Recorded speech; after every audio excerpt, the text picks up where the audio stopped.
선조실록 제17권 선조 29년 7월 28일 기사 첫 번째 기사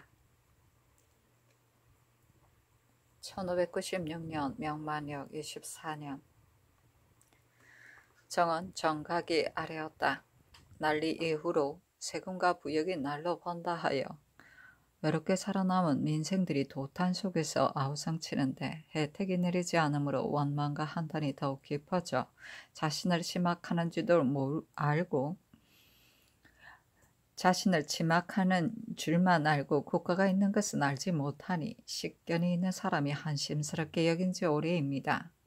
지난번 토역의 변이 비록 황제의 방종하고 흉악한 무리들에게서 생긴 것이기는 하지만 며칠을 도적질을 하며 농간 부리는 자들을 따른다는 것이 쏠리듯하여 사태가 진실로 놀랍게 되었으니 그들의 심정을 또한 알 수 있는 일입니다. 이 어찌 아래에 원망이 쌓여 초래하게 된 것이 아니겠습니까?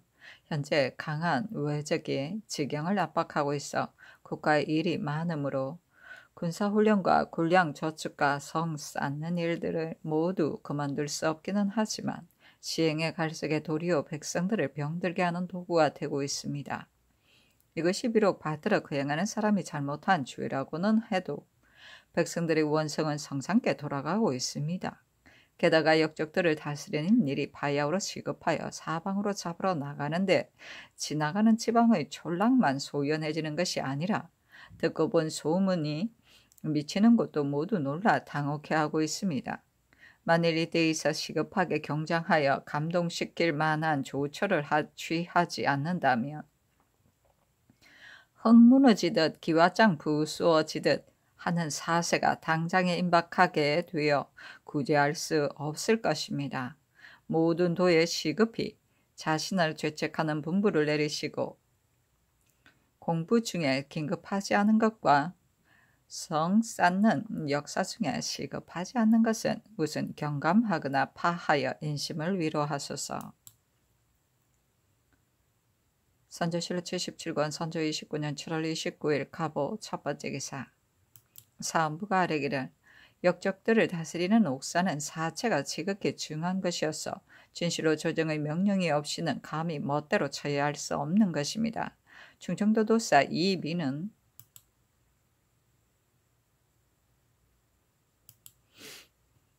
정산에 가둔 역적들을 더러는 참하고 더러는 놓아주고 하여 자기 멋대로 처벌한 것이 80여 명이나 되니 지극히 놀랍습니다. 감사 이 정함이 만일 자신의 명령으로 도사에게 분부한 것이라면 마땅히 먼저 품하여 재가를 받아야 할 일인데 계문하지 않았으니 그 죄 또한 큽니다. 아울러 먼저 바직한 다음 치고할 것을 명하소서.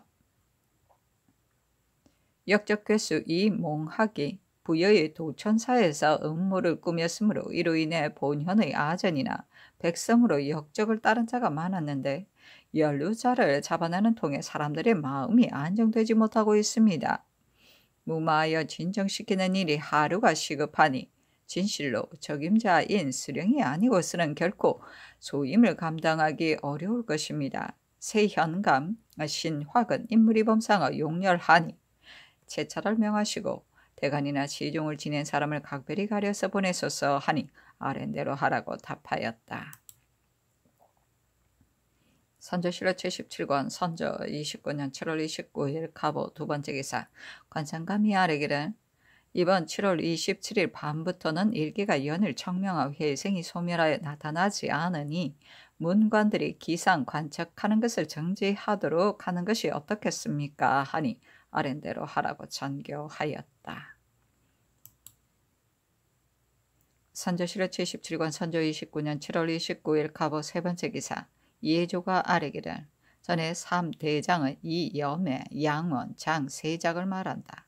화상을 도감의 낭창으로 하여금 가져가게 하소서 하니 아랜대로 하라고 전교하셨습니다.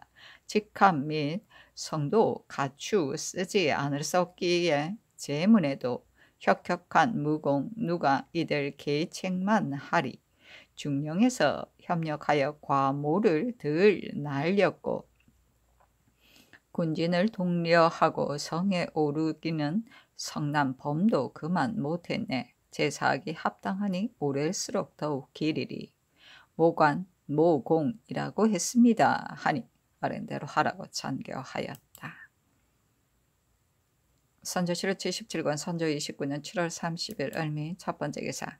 병조판서 이덕형이 상소하기를 삼가 살피건대 옛적 당 문종 때의 재상 이석을 소인이 미워하여 도둑을 보내 죽이게 했으나 맞추지 못하고 마을의 꼬리만 끊었는데 이석이 드디어 파직하기를 바라니 문종이 비록 그가 가는 것을 애석하게 여기면서도 마침내 부득이 이석을 파직하여 형남 절도사로 삼았었습니다. 송나라 때의 참지 정사 구양수는 장지기에게 유박불근이라고 탄핵하는 비방을 받게 되자 여러 차례 건거를 따져 변명해 주기를 바라니 신종이 장지기를 쫓아보내고 구양수에게 손수 쓴 서찰을 내려 선유했습니다. 이어 조정의 방을 내걸어 중해로 하여금 모두 허망한 말임을 알게 했었지만 구양수가 극구 해직을 바람으로 이에 관문전 학살을 제수했었습니다. 지금 신의 성명이 3번이나 역적의 공초에 나왔으니 명기를 훼손하고 오욕되게 함이 어찌 말꼬리를 끄는 정도일 뿐이겠으며 흉악한 역적의 혀에 의해 더럽힘을 받았으니 어찌 유박의 비방을 받고 만 것에 그치겠습니까? 그런데도 증명이 아직도 몸에 있고 전개를 받지 못했으므로 며칠 전부터는 더욱 위축되고 황공한 마음이 더해집니다. 신이 외람되게도 과분한 총의를 받고 있는 것은 무사람들이 짓거리고 대중이 논평하거나 역적의 입에 오르게 된 것을 기다릴 것도 없이 신이 또한 분명히 알고 있는 사실인데 이번에 하늘이 역적의 입을 유도하여 신의 이름을 지적하게 되었던 것입니다. 그리고 내 외척의 먼 친척들 중에 일찍이 조금도 이 일에 관여한 일이 없건만은 혹자들이 친족이라고 말을 했는데도 정감으로 내려다보시고 성명하신 노량으로 보용해 주시어 잘못만 쌓인 미련한 목숨이 곡전한 은총을 입게 되었으니 신이 오늘까지 몸을 보존하고 있는 것은 곧 성상께서 연장해 주신 목숨입니다. 하늘과 같은 은혜에 감격하여 마구 눈물이 쏟아집니다. 다만 생각하건대 신자의 이름이 한번 역적의 공초에 나오게 되면 그만 법망 속에 걸려있는 사람과 일반인 것입니다. 진실로 아무 마음도 아무 체면도 없이 태연하게 다시 천지사에 설 수 있겠습니까? 비록 심상한 벼슬의 명색만 있는 직책이라 할지라도 오히려 그대로 있을 수 없는 법인데 하물며 추월의 우두머리를 어찌 죄인에게 맡길 수 있겠습니까? 삼가바라건대 천지와 부모처럼 깊이 실정과 형편을 살피시어 이모저모로 살아가도록 비호해 주시되 먼저 증명을 가라 신이 이석과 구양수의 죄인이 되지 않도록 해주소서. 눈물을 흘리며 간절히 비는 마음이 지극해짐을 견디지 못하겠습니다 하니 답하기를 경은 비염해야 할 이유가 없으니 단지 앞서의 분부대로 준행해야 하고 여러 번 사직을 하면 합당치 않다. 본조는 기무가 본다 하니 가서 직무를 보라. 만일 재직해야 되는 것이라면 마땅히 일찍 윤허했지 이처럼 하겠는가. 사직하지 말라 하였다. 선조실록 78권 선조 29년 8월 1일 병신 첫 번째 기사. 상이 정릉동 행궁에 있었다. 선조실록 78권 선조 29년 8월 1일 병신 두 번째 기사. 정원에 전교하였다. 섭 유격에게 세자는 국가의 근본인데 세자 책봉하는 일을 여러 차례 주청했어도 은전을 받지 못하여 온 나라 시민들이 답답하고 절박함을 견디지 못하고 있다.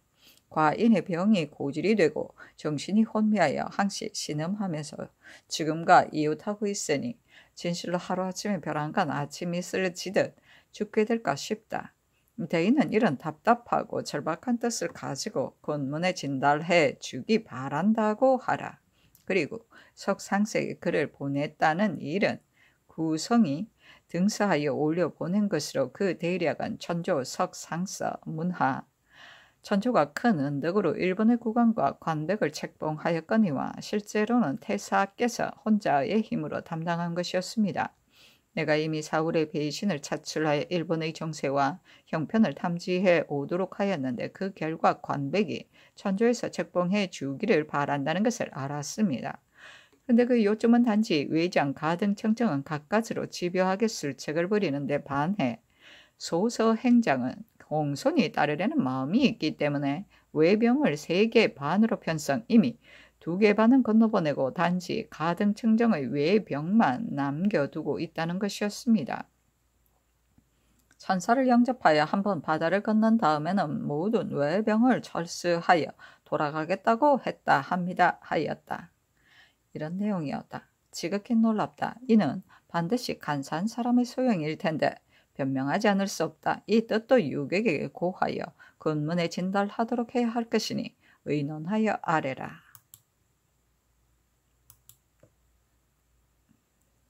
선조실록 78권 선조 29년 8월 1일 병신 세번째 기사 영돈영부사 이산해 영의정 유성룡 행 판 중추부사 윤두수 조이정 김응남 지중추부사 정탁이 아래기라.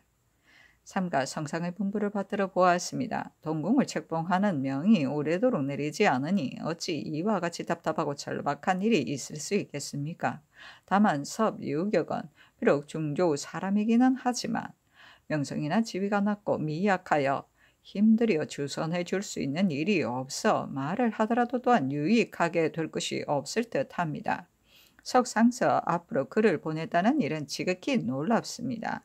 이는 반드시 간사한 사람이 중간에 남을 모함하기 위해 거짓으로 꾸며서 한 짓으로서 실정과 상황이 불측하니 변명하지 않을 수 없습니다. 이는 섭유격에게만 말을 하여 군문에 진달하게 하는 것이 무방합니다. 하니 답하기를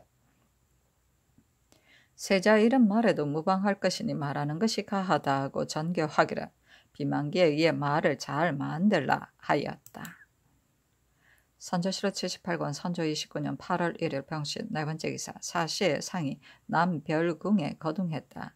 섭유격이 말하기를 지난번 역적에 관한 기별을 듣고 몹시 경동되어 천문을 만들어 보냈습니다. 다행히도 국왕의 덕을 힘입어 이몽하게 곧바로 도주되었으니 더욱 기쁨을 말할 수 없습니다.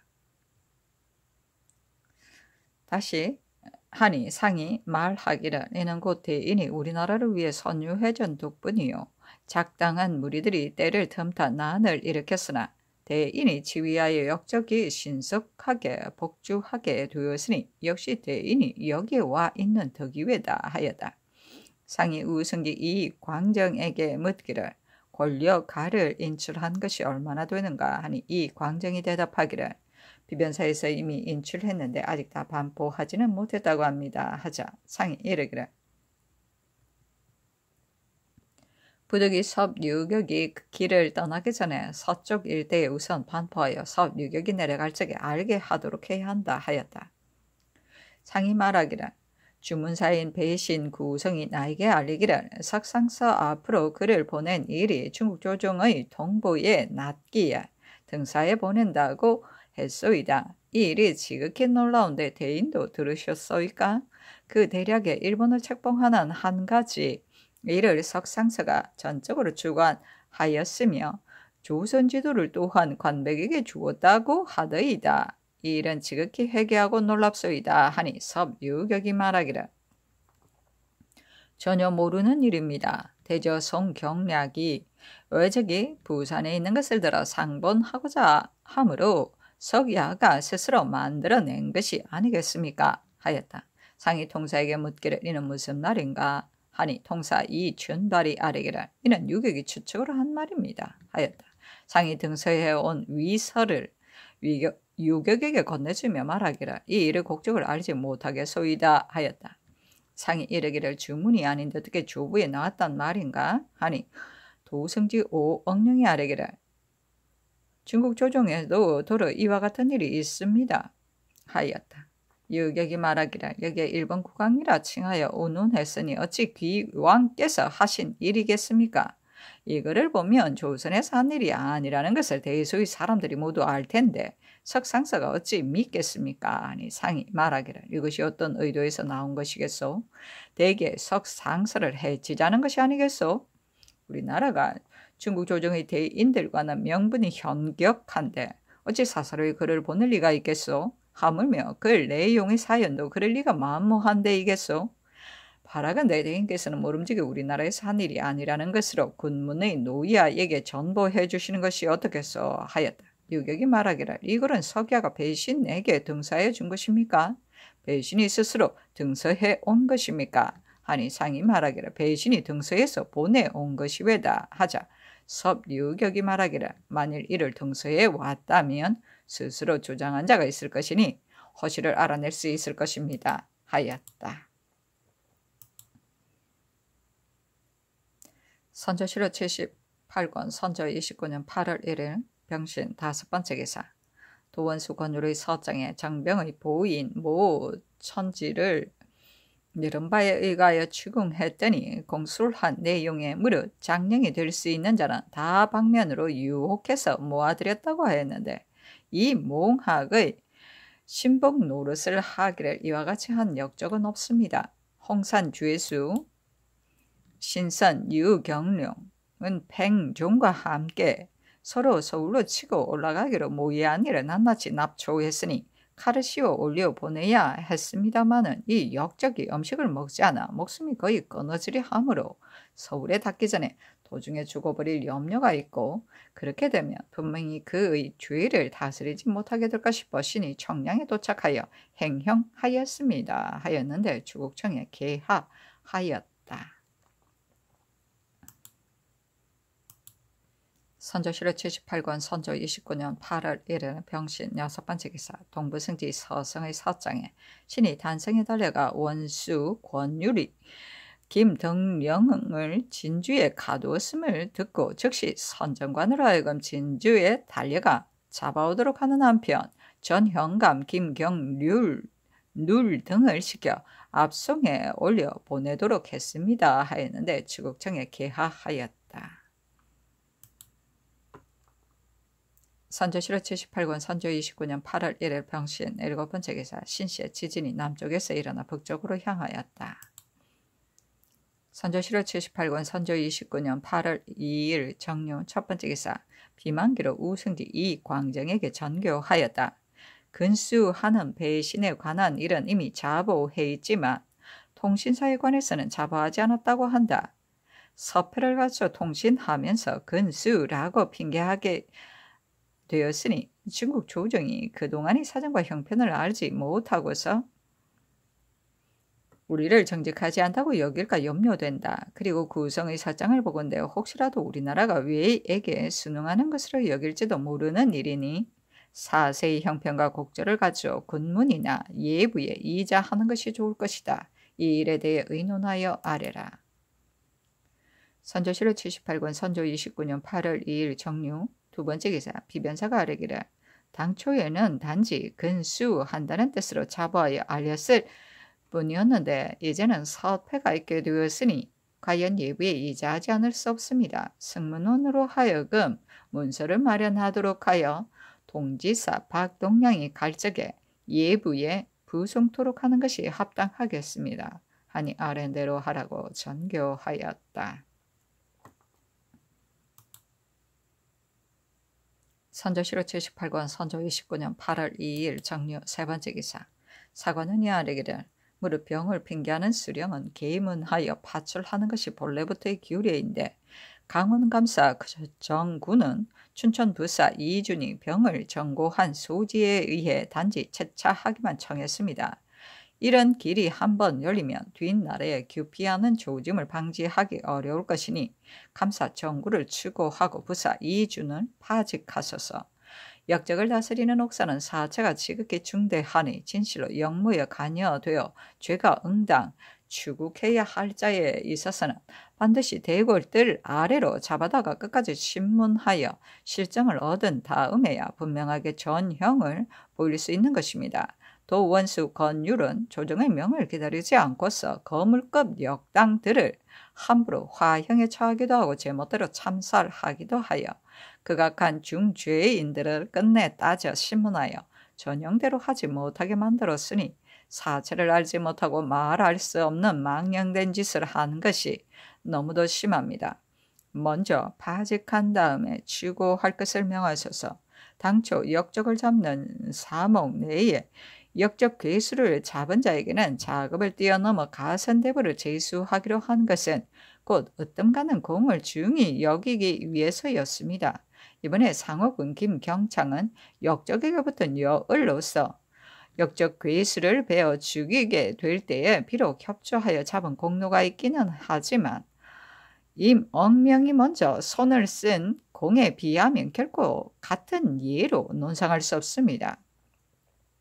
이미 다음 가는 공이라 해놓고서 머리를 벤 사람과 뒤섞어 중한 가자를 했으므로 물증이 모두 해괴하게 여기고 있으니 가선대부의 가자를 속히 개정하도록 명하소서 하니 답하기를 더욱 원수에게는 자신이 결단하여 하라는 것으로 조정해서 명을 내렸었다. 나머지는 아랜대로 하라 하였다. 선조실록 78권 선조 29년 8월 2일 정유 네 번째 기사 사안부가 아래기를 가보년 7월 경상 병사 고언백의 군공 장계 중에 수문장 황희안의 이름을 김광조로 출신 성세방의 이름을 한희운으로 다시 지워 고쳐서 쓰는 등 위조한 정상이 현저하게 드러난 사건이 있었습니다. 그때 비변사가 도원수의 장기를 증거삼아 고찰해 보고 김광조와 한희운 등의 간악한 정상을 적발하여 해조로 하여금 관직을 삭탈하고 추구하여 주의를 다스리기를 청하는 한편 즉시 병조에 이문했었는데 병조가 덮어두고 거행하지 않은 지가 벌써 지금 3년이나 되었습니다. 그리하여 한희운은 부장으로 지금까지 버젓이 행공하고 있으니 지극히 회개하고 놀랍습니다.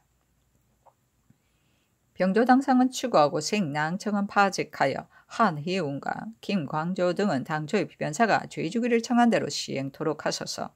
삼가 호조의 공사를 보건대 양남 이외에 6도의 연부는 복심하지 않고 모두 하하 등으로 세를 거두었습니다. 이에 대한 의논이 평소부터 있었지만 단행하지 못했던 것은 진실로 땅이 비옥한 데와 척박한 데가 있고 북년될 때와 흉년될 때가 있어 백성에게서 받는 것이 균등하게 되지 않기 때문이었습니다. 소위 백성들이 하하 등으로 수세하기를 자원한다는 말은 단지 서울 관원이 답사를 나가면 갖가지로 폐단을 끼치기 때문에 싫어하고 괴롭게 여겨 그런 말이 있게 된 것이지 하하 등의 세를 가볍고 헐하게 여겨 그러는 것이 아닙니다. 지난해 경영관이 아랫말에 따라 이미 각도의 시험에 보았는데 백성들이 대부분 틀리지 못하게 여겼었습니다. 하물며 올 농사는 지난해에 미치지 못한 데다 빈번한 요역이 해가 갈수록 더욱 심해지는데 또 이에 쫓아서 아래가 손해보는 이러한 일을 한다면 백성들이 어떻게 생활을 보장해 갈 수 있겠습니까? 시험삼아 한두 곳을 들어 말한다면 기전은 요역이 다른 도보다 배나 되고 육진의 농사는 해마다 여물지 않았습니다. 이런 사정을 헤아리지 않고 다른 도와 똑같이 세일을 거둔다면 백성의 원망이 반드시 많아질 것입니다. 이 어찌 왕정에 있어서 할 일이겠습니까? 호조로 하여금 다시 상냥해서 시행하게 하소서 하니 답하기를 아랜대로 하라. 당상을 추구하고 생낭청을 파직하는 일은 서서히 결정하도록 하겠다 하였다. 선조실록 78권 선조 29년 8월 2일 정료 5번째 기사 오 종도의 계첩은 다음과 같다. 나는 듣건대 나라를 잘 다스리는 사람은 상을 참남하게 주지 않고 형벌을 함부로 쓰지 않는다. 상이 참남하면 의민에게까지 미칠 염려가 있고 형벌이 함부로 시행되면 선인에게까지 미칠 걱정이 있다. 혹시 불행히도 과도하게 되어 형벌이 지나쳐 선인에게 잘못되게 하기보다는 차라리 상이 과하여 의민에게 이렇게 하는 것이 낫지 않겠는가 했으니 이야말로 진실로 나라를 다스리는 데 있어 서귀이고 임금에게 약속과 같은 것입니다. 이번에 기국의 완악한 백성들이 나무를 베어 장대를 세우고서 지경안에서 당랑 거철과 같은 짓을 저질렀습니다. 그때 나는 부산령에 있어 활과 채찍을 잡고 활과 화살집을 차고 안행을 치지도 괴수를 잡지도 못했으므로 한스러웠습니다. 그러다가 전주에 오고 나서 원흉이 잡히고 여얼도 평정되었다는 말을 들었었는데 이는 대왕의 신령이 그들의 간담을 서늘케 하고 그들의 넋을 떨어지게 만들었기 때문입니다. 대저 신하된 사람으로서 딴 마음을 품어서는 안 되니 딴 마음을 품기만 하면 반드시 주벌해야 합니다. 그리고 그 적당의 괴수와 그 순의 급들의 죄는 용서할 수 없으니 즉시 일조금 멸하고 천록을 누리지 못하게 하며 살덩이를 젖담고 해구를 불태운다 하더라도 또 무슨 말을 할 것이며 다시 무슨 유감이 있겠습니까? 다만 수천 수백의 사람들이 어찌 모두가 달가운 마음으로 난을 일으킨 사람들이겠습니까? 그들이 어미를 잡아가고 아비를 인질로 하며 처자를 묶어두고 부월을 들이대면서 큰 이득으로 깨기도 하고 위임으로 공갈하기도 함으로 인해 부득이 따르게 된 자가 없다고 할 수 있겠습니까? 그런데도 지금 하루아침에 잡혀 이미 난을 일으킨 법망 속에 갇히게 되었으니 100명의 장이나 소진, 100명의 순우곤, 훈환, 정자산인들 어떻게 변백할 수 있겠습니까? 종리들이 불괴를 모의한 자들을 신문함에 이르러서는 그 누가 이를 갈며 엄형을 가하지 않을 수 있겠습니까? 채찍 아래에서는 정결한 선비도 탐하는 사람이 되게 할 수 있고 선량한 백성도 도둑이 되게 할 수 있을 것이니 눈물을 흘리며 애처롭게 호소하고 심혈을 토하다가 피가 넘어오게 되더라도 그 누가 믿어주겠습니까? 그리고 공동의 운명에 처한 여러 사람들 중에 한쪽은 죽게 되고 한쪽은 살게 되면 그만 원수로 여기고 시기하는 마음이 문득 생겨 피차 서로 끌어내느라 말이 많아져 귀를 어지럽히게 될 터니 이렇게 해서 모두 한 통 속으로 몰아 삼척의 법으로 다스리게 되고 마는 것입니다. 옛말에 그 우드름머리만 선멸하고 하수인은 주의를 다스리지 않는다 하였고 또 죄 없는 사람을 죽이기보다는 차라리 법의 시행을 잘못하는 실수를 범하는 것이 낫다고 하였으니 한번 헤아려 볼 만한 말이라 하겠습니다. 나는 무변의 건아로서 널리 구색을 종합하여 옛일을 끌어다 증거를 댈 수 있는 형편이 못되니 청컨대 우리 조정의 임진년 유발의 일을 들어 대왕을 위해 비유해 보겠습니다. 유발은 국가의 언덕을 입은 몸으로서 하루아침에 방패를 불태우고 시끄럽게 떠들며 길을 세우고 돛대를 두드리며 나서서 무신을 죽이고 막중한 권한을 멋대로 부리는가 하면 적당을 규합하여 성에 운거하고는 왕자를 욕보이고 백성들을 죽였으므로 중회의 역참이 소란하게 되고 온 천하가 창황하게 되었습니다. 그리하여 마침내는 경락과 동무 대신을 보내어 가서 그 죄를 묻게 하니 이에 역적의 치성한 군세가 꺾여지면서 모든 원흉들이 잡히게 되었는데 이때 황상께서는 즉시 유발과 모든 수악들만 무거운 죄에 처하고 나머지 악의 무리와 반란에 추종한 자들은 모두 불문에 붙였습니다. 이번에 기국에서 반란을 일으킨 자들은 미처 날뛰었던 유발의 경우와 비교한다면 어떻다 하겠습니까? 내가 듣건대 죽음에 나아간 자가 10자릿수가 되고 죽음을 기다리는 자가 100자릿수가 되는데 잡아들이라는 영은 아직도 풀리지 않고 있다 합니다. 대저 이번에 잡힌 자들이 어찌 모두 수악으로서 전부 칼날의 이슬이 되어야 할 사람이겠습니까? 나의 생각에는 여기가 되거나 강시가 될 자가 있을 듯 싶고 또 하늘에 화기를 보존하여 원기를 배양하는 일도 아닌 듯 싶습니다. 그리고 지난 몇 년간 외놈들이 미쳐 날뛰는 바람에 알몸뚱이가 된 백성들의 간과 뇌가 광야에 흩어지게 되고 고혈이 초야에 발라지게 되어 나라의 근본이 흔들리게 되고 원기가 막히게 되었으니 이때를 당해서는 마땅히 배양하기를 힘써야 하는 것으로 파리해지게 하는 일을 앞세워서는 안 될 것입니다. 대왕께서는 만리를 밝게 내다보고 계시니 형옥에 있어 어찌 원통한 백성이 있겠습니까? 대왕께서는 인자하심이 오두막살이에까지 미치시며 길에서 죄수 한 사람을 만나도 눈물을 흘리시는 분이시니 이제 위협 때문에 추종한 모든 사람을 잘 살펴 말감해 주소서. 대왕께서 나를 대하기를 후하게 하심으로 나 역시 대왕을 아끼는 마음이 깊습니다. 원통하게 죽어 가거나 답답한 마음을 가진 사람이 있어 6월에 서리가 내리고 3년 동안 비가 내리지 않게 된다면 지극한 다스림에 누가 될 듯 싶기에 어리석고 자질구레한 말인 줄 모르고 이렇게 말씀드렸으니 오직 대왕께서는 조금이라도 살펴주시기 바랍니다.